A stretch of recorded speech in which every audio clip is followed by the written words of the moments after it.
Hello बच्चों, आइए प्रश्न को पढ़ते हैं। यदि a जमा b अवयव है हमारा 3, 4, -1, 0 और a माइनस b से प्राप्त अवयव है 1, 2, 5, 6, तो a और b अवयव ज्ञात कीजिए। सबसे पहले हमें इस प्रश्न की मुख्य अवधारणा को समझना होगा, तो चलिए प्रश्न की मुख्य अवधारणा को समझते हैं।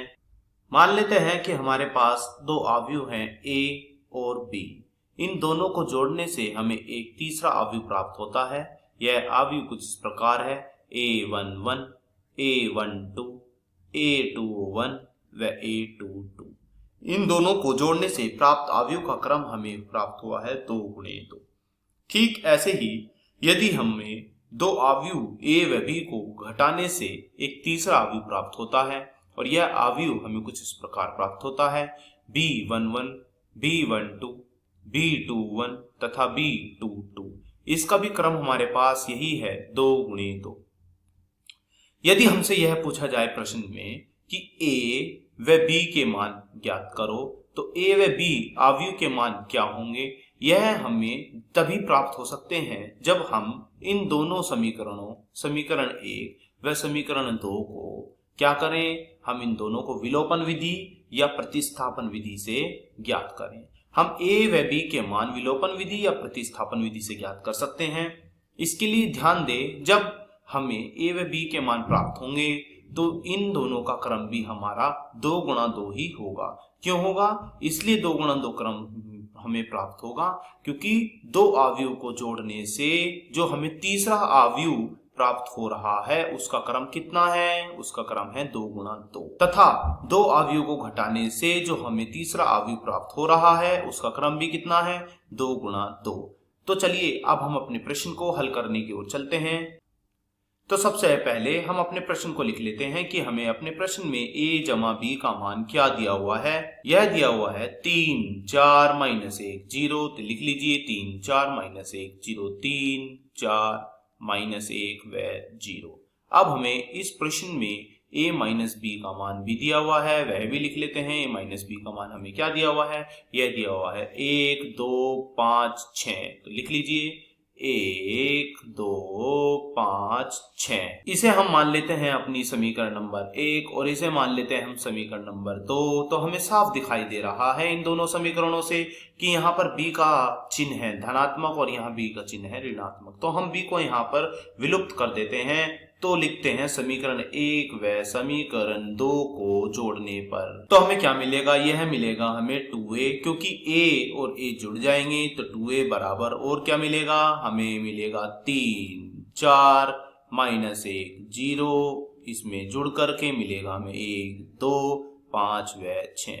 तो बताइए अगली लाइन में हमें क्या मिलेगा? तो 2a बराबर, जब हम इन दोनों को जोड़ेंगे तो यह 3 किसके साथ जुड़ेगा? 1 के साथ।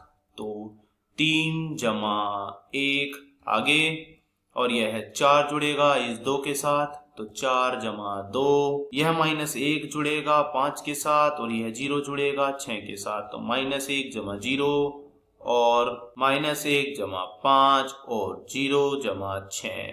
तो यह कितना आएगा? यह हमारा आएगा 3 और 1 होते हैं 4 और 4 और 2 होते हैं 6 और यह आया हमारा 4 यहाँ पे और यहाँ आया हमारा यह 6। अब हम देखते हैं कि हमारा a का मान कितना आया। a का मान आया है हमारा 1/2, फिर यह 4, फिर 6, फिर 4, फिर 6। तो यहाँ से हम अब हम क्या करते हैं, इस 2 से हर एक अवयव को भाग दे देते हैं। तो भाग दे दीजिए, 4 को 2 से भाग तो 2, फिर 3, फिर 2, फिर 3। अब हम क्या करते हैं, यहाँ से a का मान हम समीकरण 1 में रख देते हैं। तो समीकरण 1 क्या है हमारी? समीकरण 1 है हमारी a जमा b बराबर 3, 4, -1, 0।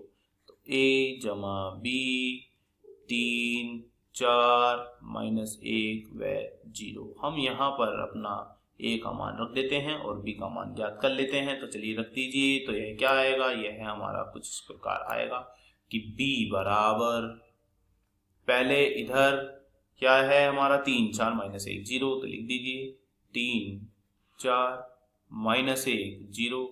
अब यहाँ हमारा a आ गया इधर की तरफ। अब हम यहाँ पर a का मान रख देते हैं। तो a का मान रख दीजिए। तो 3, 4 माइनस 1 0। ए का मान क्या है? ए का मान हमारा आया है, देखते हैं पीछे क्या था। ये है ए का मान 2 3 2 3, तो रख दो इसे भी 2 3 2 3। तो अब देखिए बताइए हमें बी का मान क्या मिलेगा। बी का मान हमें क्या मिलने जा रहा है?